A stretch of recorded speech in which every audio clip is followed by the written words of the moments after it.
বিশ্বকাপে গোলকিপারের হরস্য অবিশ্বাস্য ভুলে বিদায়ের পথে যুক্তরাষ্ট্র। বিশ্বকাপে যেখানে গোলকিপাররাই ছিলেন নায়কের ভূমিকায়, সেখানে যুক্তরাষ্ট্রের ম্যাট ফ্রিজ করলেন ঠিক উল্টোটা।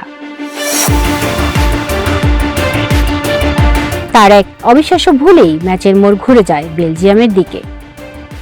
বিশ্বকাপের শেষ ১৬ বেলজিয়ামের বিপক্ষে ম্যাচের ৫৭তম মিনিটে ঘটে যায় অবিশ্বাস্য এক ঘটনা।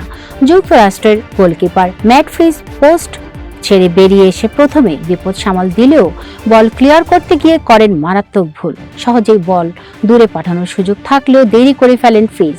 সেই সুযোগ কাজে লাগিয়ে বেলজিয়ামের চার্লস ডি কেটেলারের চাপের মুখে বল চলে যায় হান্স ফানাকানের কাছে। এরপর প্রায় ৩০ গজ দূর থেকে দারুণ এক শটে গোল করে বেলজিয়ামকে এগিয়ে দেন ফানাকান।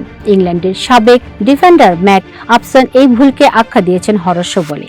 তার ভাষায় ফ্রিজ আসলে কি ভাবছিলেন কে জানে। এবারে বিশ্বকাপে কেপ ভার্দে, প্যারাগুয়ে, ইরান ও অস্ট্রেলিয়ার গোলকিপাররা দুর্দান্ত পারফরমেন্সের প্রশংসা কুড়িয়েছেন, কিন্তু ম্যাট ফ্রিজের এই একটি ভুলই বিশ্বকাপে সবচেয়ে আলোচিত গোলকিপিং ভুলগুলোর একটি হয়ে উঠেছে।